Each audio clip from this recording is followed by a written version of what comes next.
नमस्कार बच्चों, कैसे हैं आप लोग। आशा है आप लोग सब अच्छे होंगे। दोस्तों आज हम पढ़ने वाले हैं रेनबो इंद्रधनुष।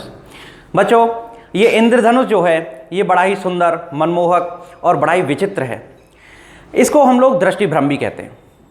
तो दोस्तों ये जो इंद्रधनुष बनता कैसे है आप लोगों को पता है कि जब बारिश होती है तो उसके बाद में ज़्यादातर इंद्रधनुष देखने को मिलता है।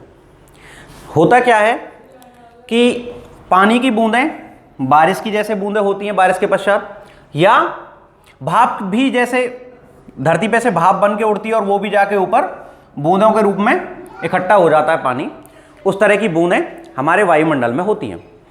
अब इंद्रधनुष कैसे बनता है कि जब सूरज का प्रकाश इन बूंदों पर पड़ता है तो ये बूंदें एक प्रिज्म की तरह काम करना शुरू कर देती हैं।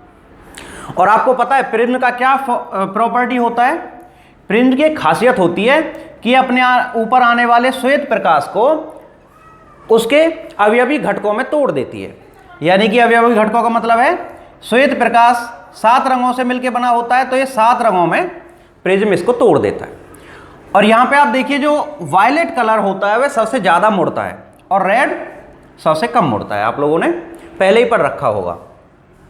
यानी कि जो लाल रंग है वह कम विक्षेपित होता है और वायलेट यानी बैंगनी रंग जो है वो ज़्यादा डाइवर्ट होता है यानी विक्षेपित होता है। तो इसमें जब सूर्य की किरणें इन बूंदों पर पड़ती हैं तो यहां पर 3 फिनोमेना होते हैं। एक होता है प्रकाश का पूर्ण आंतरिक परावर्तन,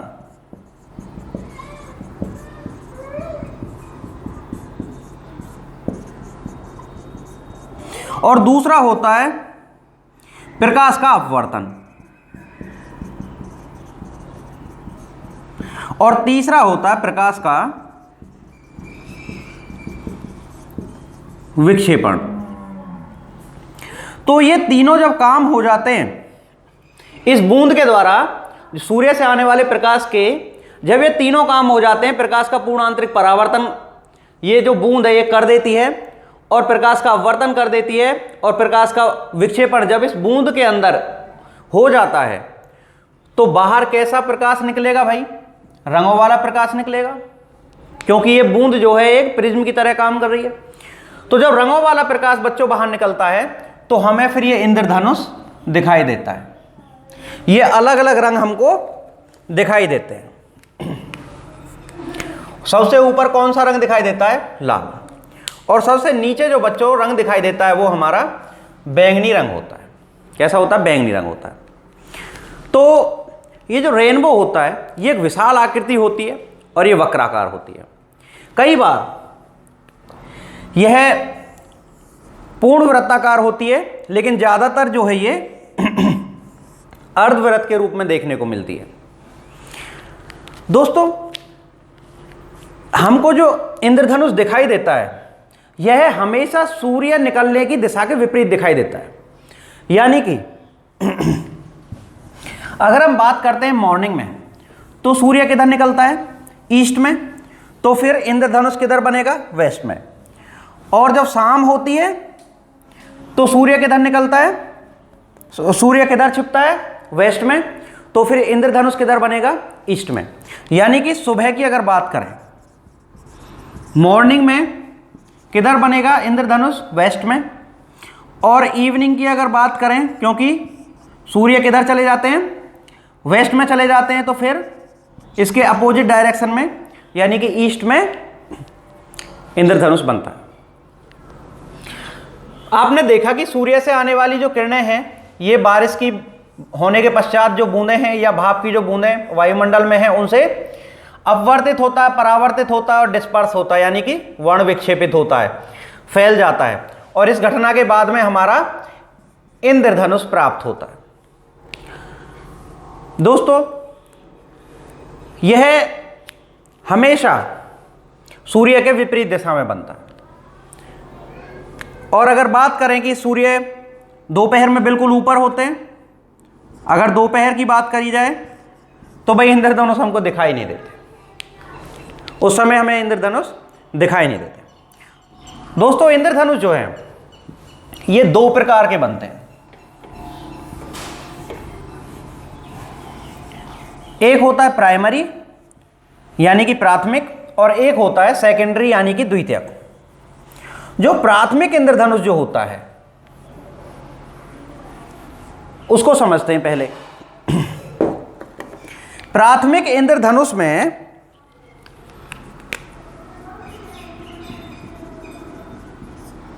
प्राइमरी रेनबो, इसमें कौन कौन सी घटनाएं होती हैं? देखिए होता क्या है, प्राथमिक में इस तरह से ये पानी की बूंद होती है और ये प्रकाश की किरण ऐसे आती है। दोस्तों इस वाली बूंद के यहां परिधि पर एक अगर हम ऐसे स्पर्श रेखा टेंजेंट खींचें तो इस पे ये अभिलंब हो जाएगा नॉर्मल। अब देखो विरल माध्यम से सघन माध्यम में जब बूंद जाएगी तो अभिलंब की तरफ थोड़ी सी झुक जाएगी, यानी कि इधर जाएगी और ये जाके यहां पे इस तरह से टकराती है। उसके बाद में क्या होता है, यहां पे होता है पूर्ण आंतरिक परावर्तन, यानी कि यह किरण आगे ना जाके पूरी तरह से परावर्तित हो जाती है और यह आती है ऐसे यहां पर। यहां पर क्या होता है, फिर से इसका अपवर्तन होता है। अपवर्तन आप जानते हैं, जब प्रकाश किरण एक माध्यम से दूसरे माध्यम में जाती है तो इसको प्रकाश का अपवर्तन बोला जाता है, रिफ्रैक्शन ऑफ लाइट। यहां पर आके ये फिर से नॉर्मल, और जब सघन माध्यम से विरल माध्यम में जाएगी तो अभिलंब से थोड़ी सी दूर हट जाती है, यानी कि इस तरह से आती है। और यहां पे रहता है आपका ऑब्जर्वर, यहां पे दर्शक होता है, प्रेक्षक। तो यहां पे आप देखें ये जो हमारा प्राइमरी रेनबो में होता क्या है, प्रकाश की किरण यहां पे अपवर्तित हुई, यहां पे अपवर्तन हुआ है, उसके पश्चात में यहां पे हुआ है पूर्ण आंतरिक परावर्तन, पूर्ण आंतरिक परावर्तन, और यहां पे हुआ है फिर से अपवर्तन। तो दोस्तों यहां पे आपको दिखाई दे रहा होगा कि दो बार तो अपवर्तन हुआ है, यानी कि प्राइमरी रेनबो में कितनी बार अपवर्तन हुआ है, दो बार अपवर्तन हुआ है, दो बार अपवर्तन। परीक्षा में ये बहुत पूछा जाता है, तो कितनी बार अपवर्तन होता है, दो बार अपवर्तन होता है, और एक बार आपका पूर्ण आंतरिक परावर्तन होता है। इसकी एक और खास बात होती है कि जब हमारा प्राइमरी रेनबो या प्राथमिक रेनबो प्राथमिक इंद्रधनुष बनता है तो उसमें जैसे ऐसे बनता है इंद्रधनुष, तो प्राथमिक की क्या खास बात होती है कि जो लाल रंग होता है वह बाहर होता है, और जो वायलेट होता है बैंगनी, वो भीतर वाली अंदर वाली परत होती है उसकी। ये भीतर वाली जो परत होती है वो बैंगनी की होती है। तो इसमें आप ध्यान रखेंगे प्राइमरी में बाहर लाल होता है, आपको रटना नहीं है, करना क्या है, ऐसे समझिए कि सबसे कम कौन सा प्रकाश फैलता है, लाल कम फैलता है। तो सीधी सी बात है कि जैसे प्रकाश ये यहाँ पे अलग अलग रंग यहाँ पे बनेंगे, बूंद में से सफ़ेद प्रकाश जब जाएगा तो वो प्रिज्म की तरह काम करके जैसे ही उसको अलग अलग रंगों में विभक्त करेगी, तो ये अलग अलग रंगों में विभक्त करेगी, तो ये जो लाल रंग है ये कम फैलता है और बैंगनी ज़्यादा फैलता है। तो बाहर वाली जो परत बनेगी वो कौन सी बनेगी, लाल वाली बनेगी, और भीतरी वाली कौन सी बनेगी, बैंगनी वाली बनेगी। दोस्तों इसमें जो लाल रंग होता है, जैसा कि मैंने बताया कि ये ऊपर वाली परत में होता है, तो ऊपर वाली परत में अगर ये लाल रंग है, यहां पे ये लाल है और यहां पे प्रेक्षक है, तो ये किरण कैसे आएगी, ऐसे, और नीचे वाली परत में जो है बैंगनी रंग है आपका, तो बैंगनी रंग से कैसे आएगी, ऐसे आएगी। तो यहां पे आप देखें ऑब्जर्वर की आंख पे जो कोण बन रहा होगा वो लाल वाली के द्वारा ज्यादा बन रहा होगा, और वो कितना बन रहा होगा लाल वाली के द्वारा, वो प्राथमिक रेनबो में लाल रंग का जो कोण बनता है वो बनता है आपका 42 डिग्री के बराबर। कितना बनता है, 42 डिग्री के बराबर। और अगर बैंगनी की बात करें तो बैंगनी रंग के द्वारा जो कोण बनता है वह बनता है आपका 40 डिग्री का, क्योंकि बैंगनी रंग तो भीतर वाली परत में है, तो भीतर वाले का कोण भी छोटा है, और लाल बाहर वाली परत में है तो बाहर वाले का कोण भी ज्यादा है। ठीक है, तो अब बात करते हैं हम द्वितीयक इंद्रधनुष की या सेकेंडरी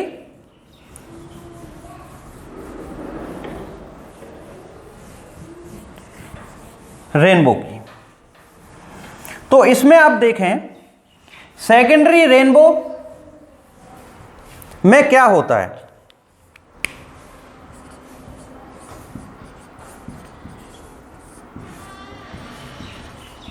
द्वितीयक इंद्रधनुष या सेकेंडरी रेनबो।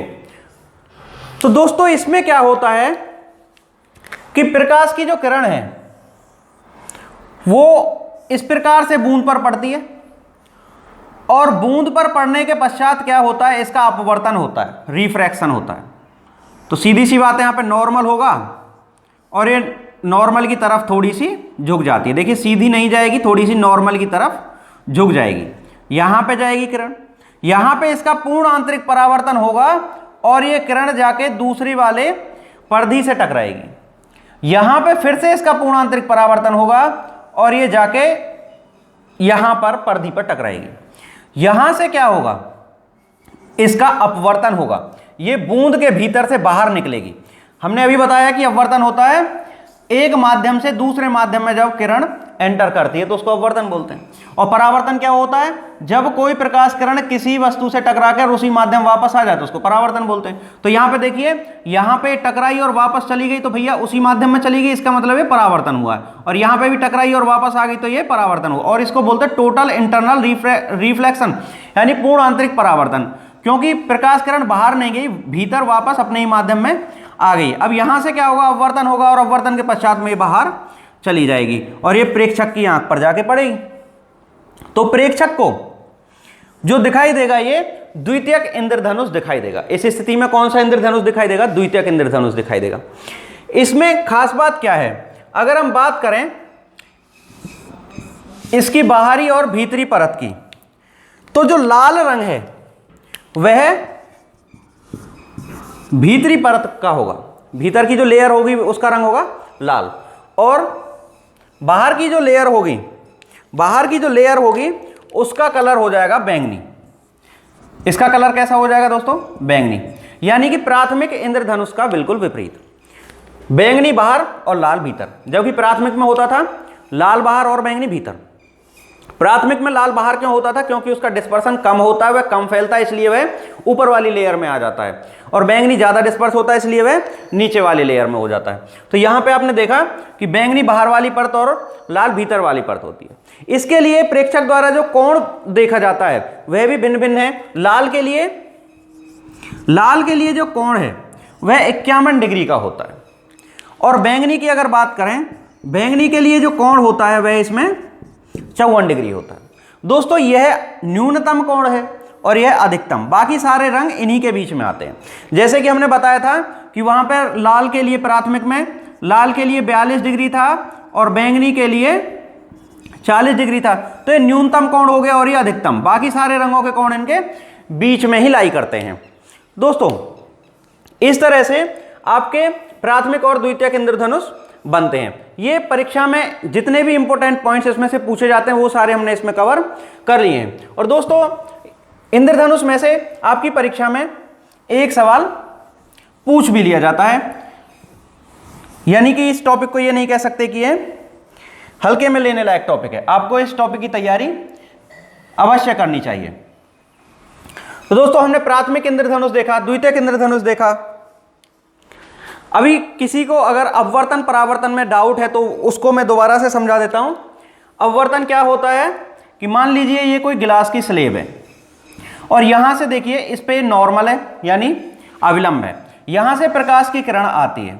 देखिए ये जो है विरल माध्यम है, ये एयर मान लेते हैं वायु, और ये सघन माध्यम है डेंस, ये रेयर मीडियम, ये डेंस मीडियम, ये सघन माध्यम है। तो जैसे ही प्रकाश की किरण हवा में से इस कांच की स्लैब में एंटर करेगी तो ये अवलंब की तरफ थोड़ी सी, ये सीधी ना जाके अवलंब की तरफ थोड़ी सी बेंट हो जाती है। तो ये जो हवा में से प्रकाश की किरण किस में गई, कांच की स्लैब में गई, तो इसको बोलेंगे हम, क्या बोलेंगे, इसको हम अपवर्तन बोलेंगे। क्या बोलेंगे, अपवर्तन, यानी कि रिफ्रैक्शन। और परावर्तन क्या होता है, मान लीजिए यहां पे इस तरह से कोई ऐसा माध्यम है जिसमें प्रकाश की किरण एंटर नहीं कर पाती, अर्थात यहां से प्रकाश की किरण आई और इस पे टकरा के फिर से वापस आ गई उसी माध्यम में, तो इसको बोलते हैं परावर्तन, यानी कि प्रकाश का परावर्तन यानी कि वापस आ जाना, यानी रिफ्लेक्शन। दोस्तों ये थे आपके रेनबो से संबंधित महत्वपूर्ण वोकेबुलरी और महत्वपूर्ण प्रश्नों का संग्रह। दोस्तों यदि आपने अभी तक चैनल को सब्सक्राइब नहीं किया तो चैनल को सब्सक्राइब कर लीजिए, और दोस्तों वीडियो अगर अच्छी लगी है तो वीडियो को लाइक कर दीजिए और अपने दोस्तों के साथ में जरूर शेयर कर दीजिए। दोस्तों घंटी बजाना ना भूलें, क्योंकि यहाँ पर आपको रोज एक नई वीडियो मिलती रहती है। अभी के लिए इतना ही, मिलते हैं नई वीडियो में, तब तक के लिए नमस्कार।